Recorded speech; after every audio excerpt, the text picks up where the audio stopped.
नमस्कार, news one India देख रहे हैं आप। मैं हूं आपके साथ पूजा अग्रवाल और बुलेटिन में आप सभी का स्वागत है। शुरुआत इस वक्त की बड़ी खबर के साथ करेंगे। लखनऊ से बड़ी खबर, जहां योगी कैबिनेट की अहम बैठक खत्म हो गई है। लोक भवन में हुई योगी कैबिनेट की महत्वपूर्ण बैठक। सीएम योगी की अध्यक्षता में ये बैठक हुई है। बैठक में 10 अहम प्रस्तावों पर मुहर लगी है। तो ये इस वक्त की बड़ी और अहम जानकारी हम आपको दे रहे हैं। सीएम योगी की अध्यक्षता में बैठक हुई है। 10 अहम प्रस्तावों पर मोहर लग चुकी है। बैठक में 10 अहम प्रस्तावों पर फाइनल मोहर लग चुकी है। योगी कैबिनेट की अहम बैठक खत्म हो गई। बैठक में 10 अहम प्रस्तावों को फाइनलाइज किया गया है, जिसमें मोहर लगी है। लोक भवन में योगी कैबिनेट की बैठक हुई, जिसमें कैबिनेट के तमाम मंत्री शामिल हुए। सीएम योगी की अध्यक्षता में 10 अहम प्रस्तावों को पास कर दिया गया है।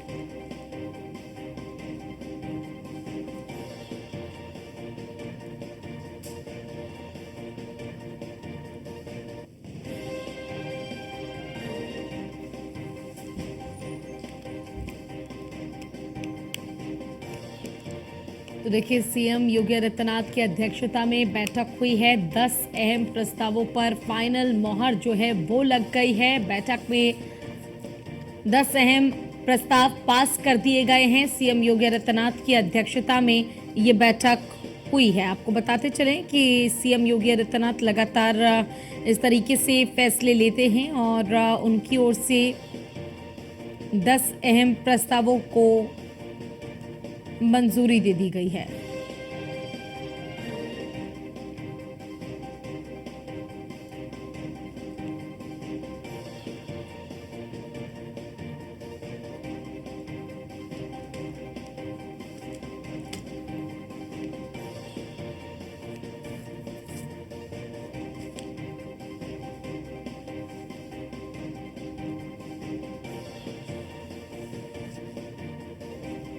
तो देखिए, फिलहाल सीएम योगी आदित्यनाथ की अध्यक्षता में बैठक हुई।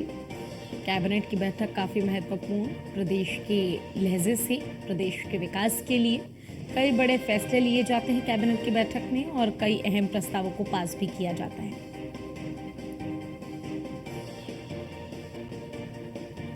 फिलहाल सीएम योगी की अध्यक्षता में बैठक हुई है।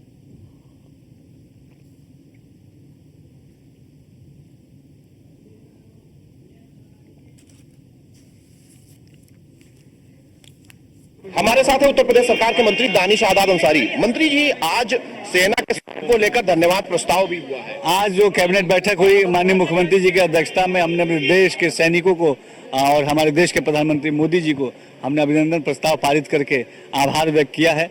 देश का मान सम्मान बढ़ाने का काम हमारे देश की सेना ने हमारे देश की सेना हमेशा करती है और हमें अपनी सेना पर गर्व है। लगातार आपका एक्शन नेपाल और उसके आसपास जुड़े इलाकों पर चल रहा है, बड़ा एक्शन। अच्छी शिक्षा मिले, मदरसा के माध्यम से बेहतर शिक्षा मुस्लिम नौजवानों को मिले, ये हमारी प्राथमिकता है।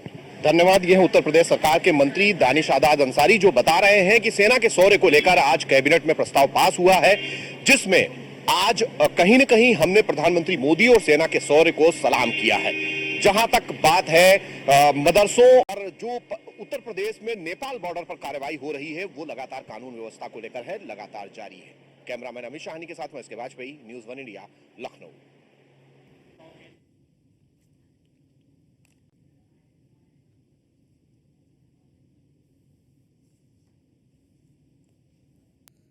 वन एवं पर्यावरण मंत्री अरुण कुमार। मंत्री जी, आज धन्यवाद प्रस्ताव पारित किया गया सेना के शौर्य को लेकर, क्या कुछ था?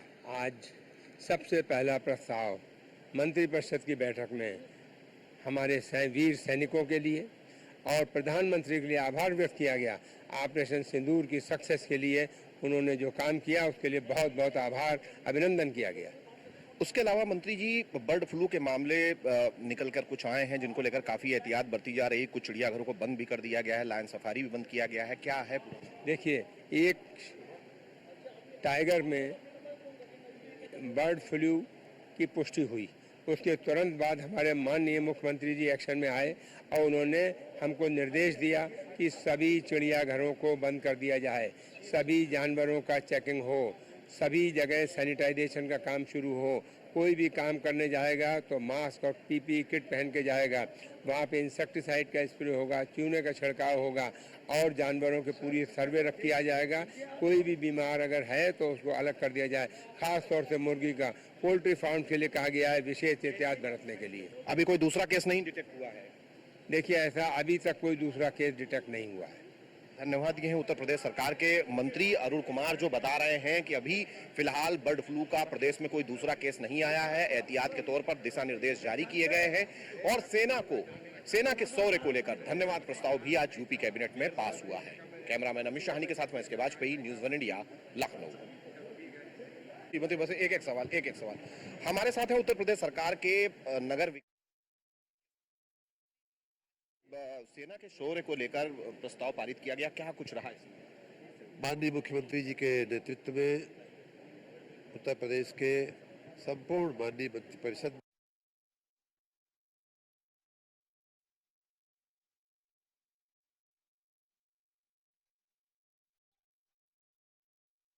मंजूरी दे दी गई है और ये बैठक काफी महत्वपूर्ण रही क्योंकि 10 बड़े फैसले लिए गए हैं। सीएम योगी आदित्यनाथ की अध्यक्षता में ये महत्वपूर्ण बैठक हुई है। आपको बताते चलें कि कैबिनेट के कई मंत्री भी इस बैठक में शामिल हुए हैं और महत्वपूर्ण 10 अहम प्रस्ताव पास हो गए।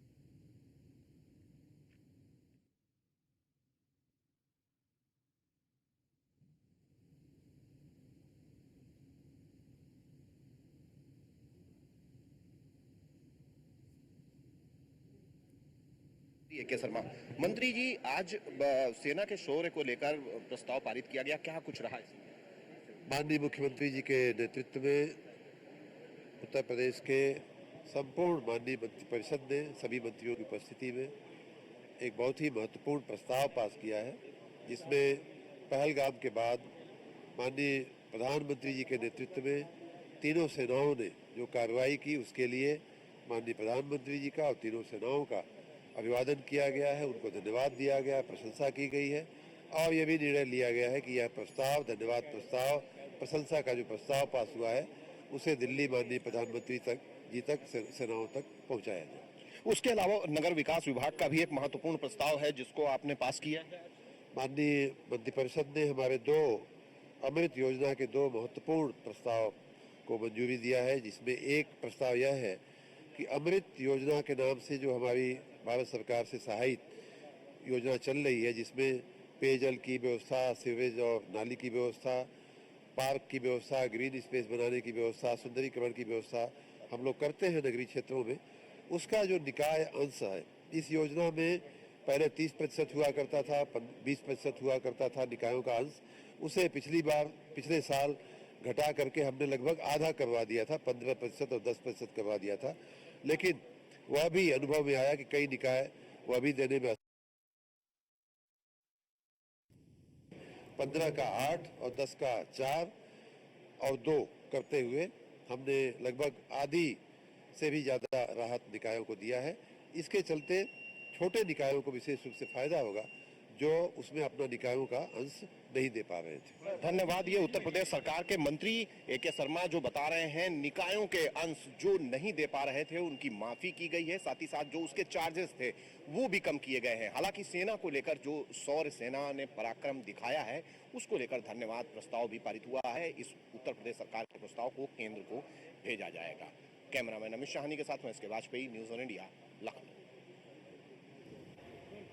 हमारे साथ हैं उत्तर प्रदेश सरकार के दुग्ध विकास एवं पशुपालन मंत्री धर्मपाल सिंह। मंत्री जी, आज कुछ क्या खास रहा कैबिनेट में? देखिए, कैबिनेट में तो निरंतर हमेशा खास ही रहता है, लेकिन ये खास ये रहा, आज देश के प्रधानमंत्री माननीय नरेंद्र मोदी जी को उत्तर प्रदेश की योगी कैबिनेट ने ये ऑपरेशन सिंदूर प्रस्ताव को पारित करके माननीय प्रधानमंत्री को बधाई देना, वीर सैनिकों को बधाई देने का काम किया गया है, जो एक उत्साहवर्धन और एक अच्छा संकेत और संदेश है। उसके अलावा अगर हम देखें तो जो नेपाल बॉर्डर है वहां पर सरकार की काफी सख्त कार्रवाई लगातार जारी है अवैध निर्माणों को लेकर, जिसमें कई धार्मिक स्थल भी शामिल है। देखिए, जहां अवैध निर्माण है उनको तो नियंत्रित करने का काम सरकार करती है। इन अवैध निर्माण के माध्यम से कहीं असामाजिक तत्व ना प्रवेश कर जाएं, इसके लिए पूरा सावधानी बरतने का काम किया जा रहा है। पाकिस्तान के साथ जब तनाव चल रहा था तो कुछ ऐसे लोग भी थे जो लगातार सोशल मीडिया के जरिए अफवाह फैलाने की कोशिश कर रहे थे, हालांकि पुलिस ने एक्शन भी लिया है, क्या कहेंगे? देखिए, आज भी विपक्षी दल भी जिस तरीके से बयानबाजी करके पाकिस्तान के आतंकवादियों का हौसला बढ़ाने का काम कर रहे हैं, ये अच्छा नहीं है। ये संदेश देश के लिए एकता का देना चाहिए। और आज जो ऑपरेशन सिंदूर निरंतर चल रहा है, ये पाकिस्तान में आतंकियों के सीने दहल गए। पाकिस्तान थर-थर कांपने का काम कर रहा है और ये विजय भारतीय सेनाओं की आगे बढ़ने की है, आतंकवाद का सफाया करने की है। गर्मी बहुत चल रही है, गायों को आपने बड़ी मात्रा में संरक्षित किया है पूरे प्रदेश में, किस तरीके की व्यवस्था इन गर्मियों को देखते हुए की जाए? देखिए, गायों को, निराश्रित गौशालाओं को लू से बचने के पूरे प्रबंध कर दिए गए। पानी का, स्वच्छ पानी की व्यवस्था हो, सफाई की व्यवस्था हो। जो बर्ड फ्लू की आशंका को लेकर हम ये गौशाला में भी सैनिटाइजेशन वगैरह सफाई का काम करा रहे हैं। धन्यवाद। ये हैं उत्तर प्रदेश सरकार के मंत्री धर्मपाल सिंह जो बता रहे हैं कि हम हर व्यवस्था कर रहे हैं। जहां तक आज कैबिनेट का सवाल है, सेना के शौर्य को लेकर महत्वपूर्ण प्रस्ताव धन्यवाद ज्ञापित किया गया है जो केंद्र को भेजा जाएगा। उसके अलावा भारतीय सेना ने पराक्रम दिखाया, लेकिन बावजूद इसके कुछ विपक्षी लगातार सवाल उठाते रहे जो कहीं न कहीं दुश्मनों के हौसले बढ़ाने का काम कर रहे थे।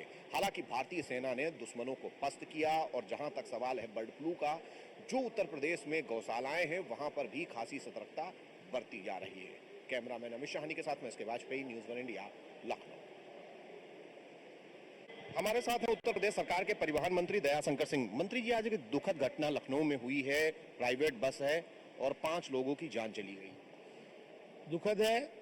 ये बिहार से दिल्ली को बस जा रही थी, नेशनल परमिट की बस है, लेकिन रजिस्ट्रेशन उसका उत्तर प्रदेश के बागपत जनपद में हुआ है और इसका फिटनेस, रजिस्ट्रेशन, इंश्योरेंस सब सही है। केवल इस गाड़ी का 2023 से नेशनल परमिट उसका रिन्यूअल नहीं है, फिर भी ये बसें चल रही थी और उत्तर प्रदेश के जो भी जनपदों से गुजरी होगी। मैं इसकी जांच करा रहा हूँ कि कैमरे में यदि वो पाया जाएगा उधर से गुजरी है, हमारे अधिकारियों ने उसकी जांच नहीं की, तो ऐसे अधिकारियों पर कार्रवाई की जाएगी। आपने पहले भी इस तरीके का अभियान चलाया और बहुत बड़े पैमाने पर एक्शन भी आपने खुद लिया है, तो ऐसी बसें न चले ताकि आगे सुरक्षित रहे, उसको लेकर क्या करना? देखिए, समय समय पर जांच की जाती है और गाड़ियों को सीज किया जाता है और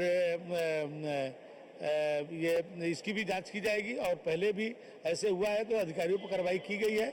इस पर भी यदि जांच में जो भी दोषी पाए जाएंगे उन पर कार्रवाई करेंगे। सरकारी के लिए भी स्लीपर सेवा शुरू हो ताकि प्राइवेट वाले कम हो जाएं, उसके लिए क्या व्यवस्था कर रहे हैं? ये सही है कि हमारे बेड़े में स्लीपर बसें कम हैं, अब हम लोग उसको भी चलाने की कोशिश कर रहे हैं।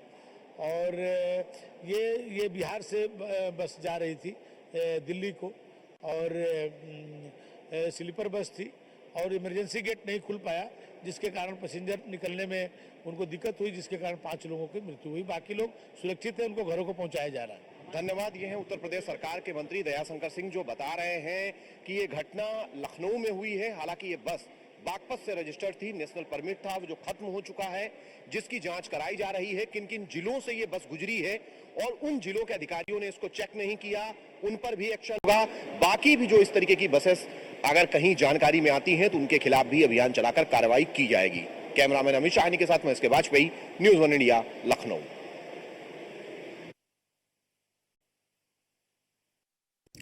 तो देखिए, आपने सुना किस तरीके से अलग अलग विभाग को लेकर फैसले लिए गए हैं। उत्तर प्रदेश की राजधानी लखनऊ में आज यूपी कैबिनेट की बैठक हुई, जिसकी अध्यक्षता मुख्यमंत्री योगी आदित्यनाथ ने की और ये बैठक सुबह 11 बजे लोक भवन में हुई, जिसमें जनहित से जुड़े कई अहम मुद्दों पर चर्चा की गई और करीब दर्जन भर प्रस्तावों पर आज बातचीत के बाद 10 प्रस्ताव पास किए गए हैं। यही नहीं, योगी सरकार आज की बैठक में शिक्षा मित्रों और अनुदेशकों को मानदेय बढ़ाने के लिए प्रस्ताव को लेकर भी चर्चा करते नजर आए। योगी कैबिनेट की आज अहम बैठक में जनहित से जुड़े 12 अहम प्रस्तावों पर मोहर लगनी थी, जिसमें से 10 को पास कर दिया गया, जिनमें सीड पार्क बनाने के प्रस्ताव, सरकार इसको मंजूरी दे चुकी है। यह पार्क 200 एकड़ में बनाया जाएगा और इसके बनने के बाद राज्य को बीजों के लिए किसी दूसरे राज्य पर निर्भर नहीं रहना पड़ेगा और किसानों को बीज समय पर उपलब्ध हो पाएगा। इसके अलावा कैबिनेट में भवन निर्माण को अधिक व्यवस्थित और पारदर्शी बनाने के लिए कुछ विकास प्राधिकरणों का सीमा विस्तार को भी मंजूरी मिली है। ज्यादा जानकारी के लिए हमारे साथ हमारे संवाददाता एसके वाजपेयी जुड़ गए हैं, सीधे लाइव उनका रुख करते हैं। एसके, देखिए आपने तमाम मंत्रियों से बातचीत की है, 10 अहम प्रस्तावों पर फाइनल मुहर जो है योगी कैबिनेट की वो लग चुकी है, जरा विस्तार से जानकारी दीजिए सबसे पहले।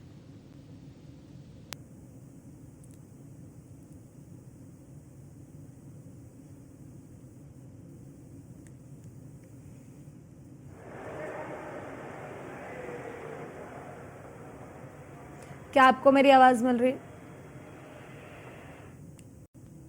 बिल्कुल, निश्चित तौर पर उत्तर प्रदेश कैबिनेट में करीब 13 प्रस्ताव चर्चा के लिए लाए गए थे, जिसमें से 10 प्रस्तावों को उत्तर प्रदेश कैबिनेट ने मंजूरी दे दी। अगर हम इन महत्वपूर्ण प्रस्तावों की बात करेंगे तो उत्तर प्रदेश सरकार ने जिस तरीके से भारत ने पाकिस्तान में जो सैन्य कार्रवाई की है, भारत ने जो पाकिस्तान में सैन्य कार्रवाई की है, इस सैन्य कार्रवाई में जिस तरीके का एक्शन देश की सेनाओं ने लिया है, उस एक्शन को लेकर भारत सरकार के प्रति और भारतीय सेनाओं के प्रति एक धन्यवाद प्रस्ताव उत्तर प्रदेश कैबिनेट ने पास किया है, जिसको उत्तर प्रदेश कैबिनेट की मंजूरी मिलने के बाद अब केंद्र सरकार को भेजा जाएगा ताकि और सम्मान के लिए सेना के पास भी इसको भेजा जाएगा।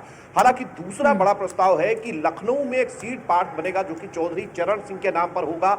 130 एकड़ में सीड पार्क को बनाया जाएगा और करीब 251 करोड़ रुपए इसको बनाने में खर्च आएगा। निश्चित तौर पर यह काफी बड़ा निर्णय है क्योंकि अभी तक उत्तर प्रदेश में बीजों के लिए जो किसान बीज अपने फसलों के लिए बोते हैं, उन बीजों के लिए उत्तर प्रदेश दूसरे राज्यों से बीज क्रय करता है। तो ऐसे में ये सीड पार्क बनने के बाद उत्तर प्रदेश की आत्मनिर्भरता बढ़ेगी, उत्तर प्रदेश खुद इन बीजों का निर्माण अपने प्रदेश में करेगा। दूसरा, अमृत योजना के तहत उत्तर प्रदेश के जो निकाय हैं, उन निकायों के अंश को घटाने का प्रस्ताव उत्तर प्रदेश सरकार की तरफ से पास किया गया है, क्योंकि बड़े पैमाने पर ऐसे निकाय थे जो अपने अंश को नहीं दे पा रहे थे, जिसमें करीब 90 करोड़ रुपए का अलग अलग निकायों पर बकाया था, उसको भी उत्तर प्रदेश सरकार की कैबिनेट ने माफ कर दिया है और साथ ही साथ इनके अंश को घटाने का भी निर्णय आज की कैबिनेट बैठक में लिया गया है। उसके अलावा जो औद्योगिक विकास प्राधिकरण विभाग की तरफ से मेसर्स RCCPL जो कि रायबरेली में काम कर रही है, उसकी सब्सिडी सुधार से जुड़ा हुआ प्रस्ताव भी आज यूपी कैबिनेट में पास हुआ है। हालांकि इसके अलावा अगर हम बात करें तो उत्तर प्रदेश औद्योगिक विकास विभाग की तरफ से ही उत्तर प्रदेश में काम करने वाली कई ऐसी निजी कंपनियां हैं जिनकी LOC को मंजूरी दी है, खास तौर पर जिसमें JK सीमेंट है जिसको 450 चलिए, इसके आपका बहुत बहुत शुक्रिया इस तमाम जानकारी और अपडेट के लिए।